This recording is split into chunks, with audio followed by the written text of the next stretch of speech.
So hello everyone, forensic educators में आप सबका स्वागत है।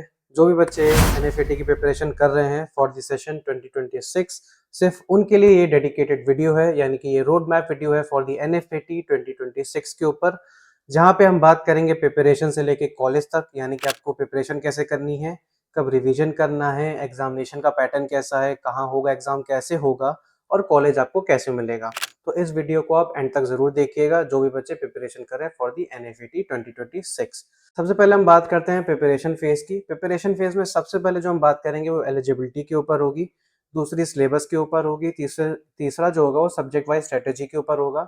उसके बाद टाइम, यानी कि कितना टाइम पीरियड आपको देना है पर्टिकुलर सब्जेक्ट को। मॉक टेस्ट की बात करेंगे, पीवाईक्यू की बात करेंगे और हाई यील्ड टॉपिक्स की हम बात करने वाले हैं। तो चलो हम वीडियो की ओर चलते हैं। तो सबसे पहला जो हमारा पार्ट है वो एलिजिबिलिटी है, यानी कि कौन कौन से बच्चे एनएफईटी के लिए बैठ सकते हैं, कौन कौन से बच्चे एनएफईटी का एग्जाम दे सकते हैं, उस पर हम बात करेंगे।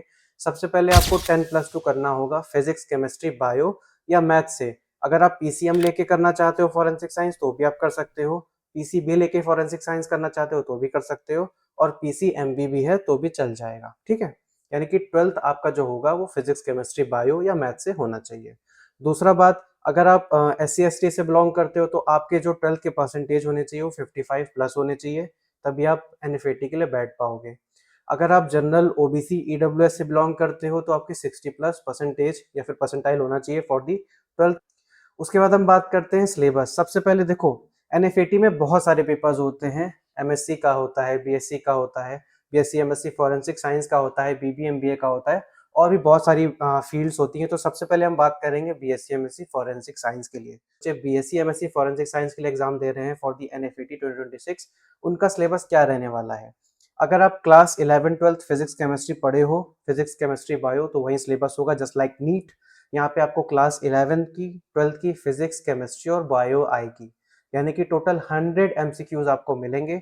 उसमें से आपको 100 में 100 अटेम्प्ट करने होंगे और आपको उसमें अच्छे स्कोर गेन करने पड़ेंगे ताकि आपको अच्छा कॉलेज मिल जाए। ठीक है, ये हो गई पहली बात। दूसरी, अगर हम डिटेल सिलेबस के ऊपर अगर हम चलते हैं तो यहाँ पे मैंने आपको डिटेल ओवरव्यू सिलेबस का भी दे दिया है, जैसे कि मैं आपको यहाँ पे दिखा देता हूँ। देखो, सबसे पहले अगर हम बात करते हैं फिजिक्स की, तो क्लास 11th में जो हमारा स्टार्टिंग से लेके एंडिंग पार्ट है वो टोटल आएगा, यानी कि फिजिकल वर्ल्ड एंड मेजरमेंट से लेके यहाँ पे वेव तक पूरा पार्ट आपको फिजिक्स में देखने को मिलेगा, जो कि एज नीट सिलेबस के ऊपर है, वही सिलेबस यहाँ पे भी दिया जाता है। बट सिलेबस हो सकता है कि चेंज हो, बट अभी कुछ भी यहाँ पे क्लियर नोटिफिकेशन नहीं दी गई है कि सिलेबस में क्या चेंजमेंट है क्या नहीं है। तो ये सिलेबस सेम वही सिलेबस है जो पिछले साल एनएफईटी का आया था, तो वही हम डिस्कस कर रहे हैं। तो क्लास 11th में आपको यहाँ पे फिजिक्स पूरी अच्छे से पढ़नी पड़ेगी। काइनेमेटिक्स है, लॉ है, वर्क पावर एनर्जी है, ग्रेविटेशन है, ठीक है, थर्मोडायनेमिक्स है, ये सब आपको पढ़ना पड़ेगा। उसके बाद अगर हम क्लास 12th की अगर हम बात करें तो इलेक्ट्रोमैग्नेटिक इंडक्शन से लेके, यानी कि इलेक्ट्रोमैग्नेटिक से लेके अल्टरनेटिव करंट से, मैग्नेटिक इफेक्ट से लेके आपको पूरा एटम न्यूक्लियाई तक पूरा पढ़ना पड़ेगा। ठीक है, यानी कि उसमें इलेक्ट्रिसिटी भी आपकी आएगी, चार्ज, इलेक्ट्रिसिटी एंड चार्जेस भी आपका पूरा कवर होगा। तो क्लास 12th की पूरी फिजिक्स, क्लास 11th की पूरी फिजिक्स आपको पढ़नी पड़ेगी। अगला हम बात करते हैं केमिस्ट्री के ऊपर। अगर हम बात करें तो केमिस्ट्री में भी आपको क्लास 11th और 12th की केमिस्ट्री पूरी कवर करनी होगी, चाहे वो इनऑर्गेनिक का पार्ट हो, ऑर्गेनिक का पार्ट हो या फिजिकल केमिस्ट्री का पार्ट हो। जो पार्ट एनसीईआरटी में नहीं है आपको वो नहीं पढ़ने हैं। जो पार्ट, मैं फिर से रिपीट करता हूँ, एनसीईआरटी में कटा हुआ है, पुरानी एनसीईआरटी में है, वो नहीं पढ़ना। आपको ओल्ड एनसीईआरटी फॉलो नहीं करनी है, न्यू एनसीईआरटी के साथ जाना है। तो क्लास 11th में आपका पूरा पार्ट आपको पढ़ना पड़ेगा, 11th का और 12th का। उसके बाद हम बायोलॉजी की भी हम बात करते हैं। बायोलॉजी में भी सेम वही मैं कहूँगा, ओल्ड एनसीईआरटी को फॉलो नहीं करना, न्यू एनसीईआरटी के साथ आपको जाना है। क्लास 11th से लेके 12th तक पूरा आपको बायोलॉजी पढ़नी पड़ेगी, चाहे वो बॉटनी हो, चाहे वो जूलॉजी हो, चाहे वो पूरा पार्ट हो, इन्वायरमेंट हो, जेनेटिक्स हो, सारा पार्ट आपको पढ़ना ही पड़ेगा। ठीक है, तो ये हमारा सिलेबस हो गया for the BSc MSc forensic science course. जो बच्चे पेपर देना चाहते हैं NFET for the BSc criminology and forensic science की तैयारी कर रहे हैं, उनका सिलेबस क्या है। उनका सिलेबस थोड़ा सा चेंज देखने को मिलेगा, यानी कि 11 12 उनकी भी फिजिक्स केमिस्ट्री आएगी, फिजिक्स केमिस्ट्री बायो आएगी। उसके साथ साथ आपको क्या देखने को मिलेगा, जनरल नॉलेज और एनालिटिकल रीजनिंग देखने को मिलेगी। ये इतनी कठिन एनालिटिकल रीजनिंग नहीं आती है, सिंपल आती है। ठीक है, मैं जब प्रैक्टिस कराऊंगा, टेस्ट सीरीज प्रोवाइड करूंगा तो आपको क्लियर हो जाएगी सारी चीजें। तो क्लास 11 12 फिजिक्स केमिस्ट्री बायो आपको यहाँ देखने को मिलेगी, यानी कि 50 क्वेश्चन आपके फिजिक्स केमिस्ट्री बायो से रहेंगे और 50 क्वेश्चन आपके जनरल नॉलेज एनालिटिकल रीजनिंग से होंगे। ठीक है, तो ये दोनों पार्ट आपका कवर हो गया, यानी कि 50-50 क्वेश्चन आपको देखने को दोनों पार्ट से मिलेंगे। ठीक है, सिलेबस की अगर हम बात करें तो वही सेम सिलेबस है जो आपने बीएससी एमएससी फॉरेंसिक साइंस में देखा, यानी कि 11 12 की पूरी फिजिक्स केमिस्ट्री बायो पढ़नी ही पड़ेगी। उसके साथ आपको जनरल नॉलेज और एनालिटिकल रीजनिंग भी पढ़नी पड़ेगी। अब हम बात करते हैं सब्जेक्ट वाइज स्ट्रेटेजी पे। तो देखो यहाँ पे मैं आपको सिंपल से कहना चाहूंगा, आपके 3 पार्ट हैं, यानी कि आपका यहाँ पे अगर हम बात करें तो आपका यहाँ पे फिजिक्स है, ठीक है, केम पार्ट है, आपका केमिस्ट्री है और आपका बायो पार्ट है।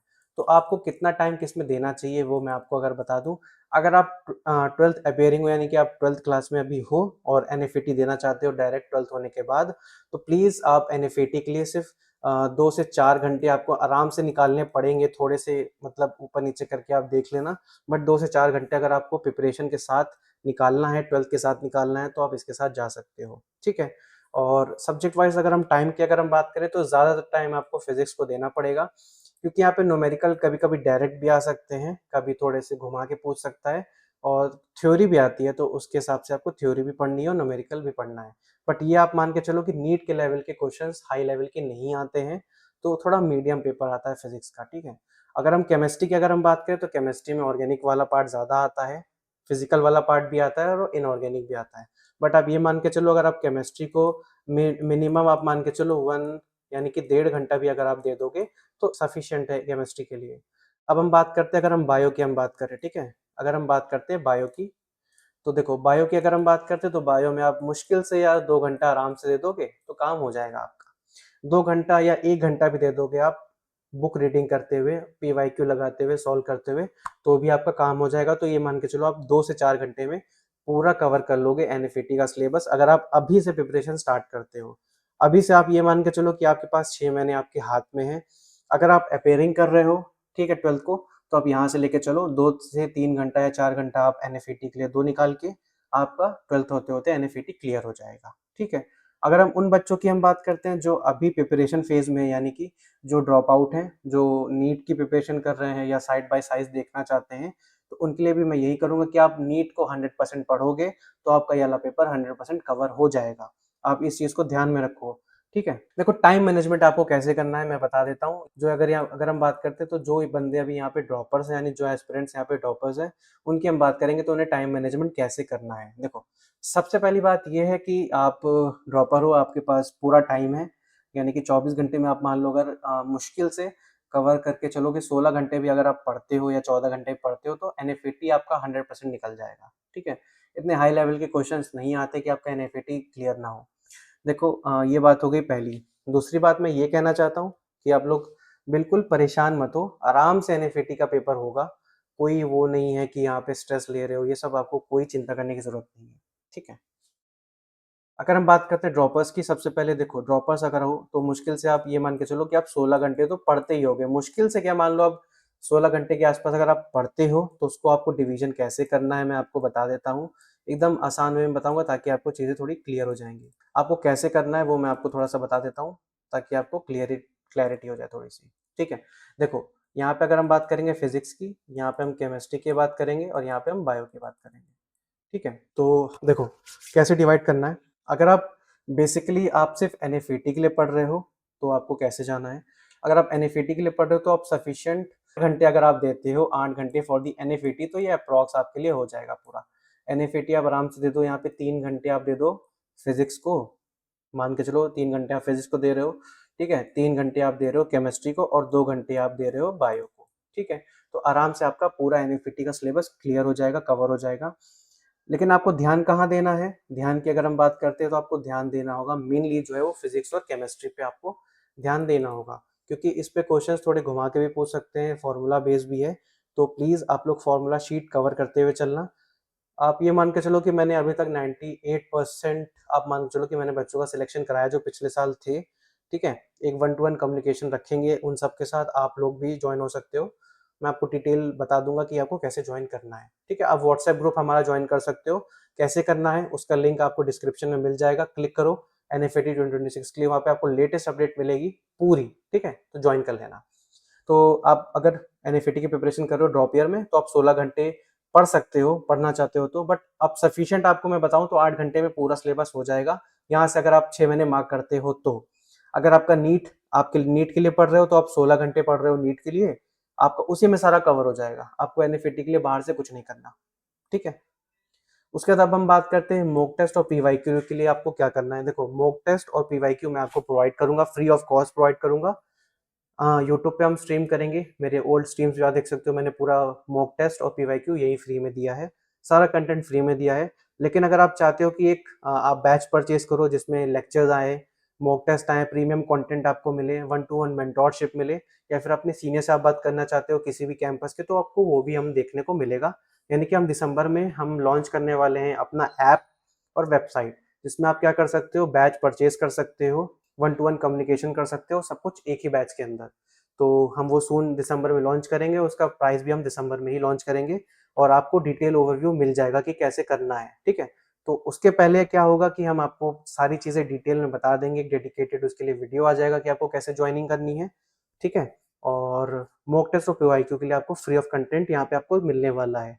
लेकिन अगर आप जब बैच पे जाओगे तो आपको वहाँ पे 20-30 मॉक टेस्ट आपको मिलेंगी सीरीज, और पीवाईक्यूज आपको डिटेल में मिलेंगे, सारी चीज़ों का रिव्यू आपको मिलेगा, टीचर आपको एक्सप्लेन करेगा कैसे करना है, कैसे पेपर करना है, ठीक है, कितना पार्ट कैसे क्या करना है, और कैसे कॉलेज प्रेफरेंसेस आपको देनी है, वो सारी चीज़ें आपको ऐप में मिल जाएगा। अब हम बात करते हैं हाई यील्ड टॉपिक्स फिजिक्स की। अगर हम बात करें तो फिजिक्स में जो हमारा 12th का पार्ट है, उससे आप मान के चलो कि परसेंटेज के टर्म्स में अगर हम बात करें, 100 अगर हम सबको परसेंटेज देते हैं, तो अब ये मान के चलो कि 75% जो रहता है वो 12th का रहता है, ठीक है? लगभग 75 के आसपास क्वेश्चन जो हमको देखने को मिलते हैं फिजिक्स के पार्ट में, वो 12th का देखने को मिलता है ज्यादातर, 75%। अगर हम बात करते हैं 11th की, अगर हम बात करें तो 25% हमको क्वेश्चन 11th के देखने को मिलते हैं। तो ये चीज़ आप ध्यान रखना, क्योंकि मैंने 2 पेपर देखा तो दोनों में मुझे थोड़ा रेशियो चेंजमेंट देखने को मिला। बट ये आप याद रखो कि 75 टू 25 का रेशियो हमको देखने को मिलता है। बट ये नहीं कि आप 12th 100% पढ़ो, 11th ना पढ़ो। प्लीज़ आप 2 ही करो, ताकि आपका पेपर अच्छा है। अगर पेपर पलट जाता है अपना पैटर्न को लेके, तो आप तब भी वहाँ पे अच्छा स्कोर कर पाओ। ठीक है? ठीक है।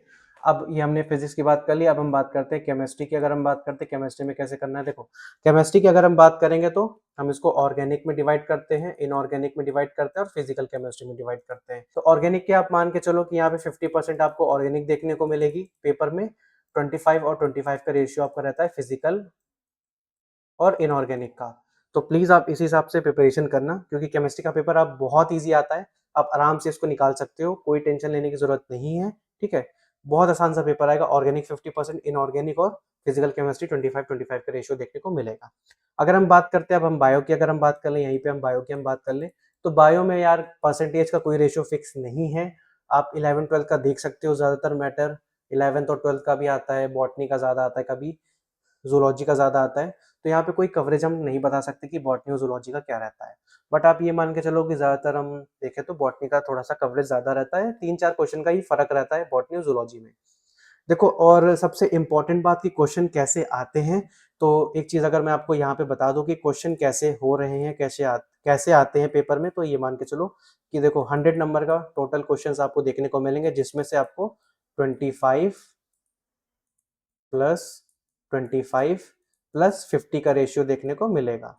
तो कुछ इस तरह से हमको देखने को मिलेगी चीज़ें, यानी कि अगर हम बात करें, देखो, तो यहाँ पे आप मान के चलो कि 100 टोटल आपके पास क्वेश्चंस हैं, और 100 में से 25 क्वेश्चंस आपको मिलेंगे फिजिक्स के, 25 मिलेंगे आपको केमिस्ट्री के, और 50 क्वेश्चंस आपको देखने को मिलेंगे बायो के, यानी कि जिसमें जूलॉजी और बॉटनी कवर होगा।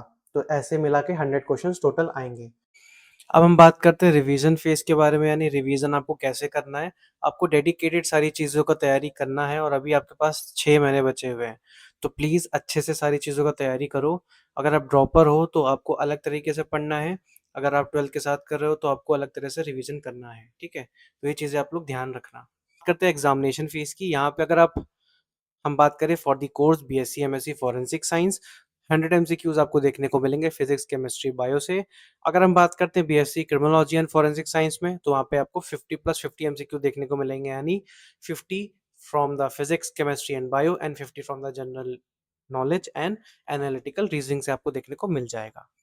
अब हम बात करते हैं एडमिशन प्रोसेस की, यानी कि सबसे बेहतरीन जो चीज़ यहाँ पे आपको मैं बताने वाला हूँ एडमिशन प्रोसेस में, वो सबसे बेस्ट ये है कि अगर आपका स्कोर 75 या 75 के ऊपर है तो आपको 100% कॉलेज मिल जाएगा, चाहे आप किसी भी कैटेगरी से बिलोंग करते हो, 100% मिल जाएगा। तो कैटेगरी वाइज अगर वीडियो आपको चाहिए फॉर द कॉलेज, यानी कि आपके किस मार्क्स पे कितना कट ऑफ जाने वाला है पिछले साल को लेके या इस साल को लेके, तो उसके लिए भी मैं डेडिकेटेड वीडियो बना दूंगा। बट अभी आपको क्या करना है, अभी आपको एग्जामिनेशन पे ध्यान देना है, एग्जामिनेशन क्लियर करना है, तभी आपका एडमिशन प्रोसेस आएगा। एडमिशन प्रोसेस बहुत सिंपल है, आप पेपर दोगे, उसके बाद काउंसलिंग सेशंस होंगे। काउंसलिंग सेशंस में क्या होता है, आपको मेल आएगा, आपके नंबर अच्छे होंगे, top of the line number होंगे आपके, तो आपको मेल आएगा, ठीक है। या फिर एफिलिएटेड कॉलेजेस भी आप चूज कर सकते हो और मेन कैंपसेस भी आप चूज कर सकते हो, उसके लिए एक डेडिकेटेड वीडियो मैं बना दूंगा। तो सिंपल है, आपको एग्जाम देना है, जैसे कि यहाँ पे आप देख सकते हो, प्रिपरेशन करनी है आपको, रिवीजन करना है, एग्जाम देना है और कॉलेज। एकदम सिंपल रोड मैप है, प्लीज अपने पढ़ाई पे फोकस करो। तो आई होप ये वीडियो आपके लिए बहुत यूजफुल होगा, तो प्लीज लाइक शेयर सब्सक्राइब जरूर से कर दीजिएगा। और अगर आप बैच परचेज करना चाहते हो, ठीक है, तो आप हमारे टैब पे जाना, वहाँ पे एक हमारा कम्युनिटी सेक्शन होगा, वहाँ पे आप कमेंट कर सकते हो, हम आपको रिप्लाई जरूर करेंगे। और अगर आपको व्हाट्सएप ग्रुप ज्वाइन करना है तो डिस्क्रिप्शन में आपको लिंक मिल जाएगा, ज्वाइन भी लो। Thank you.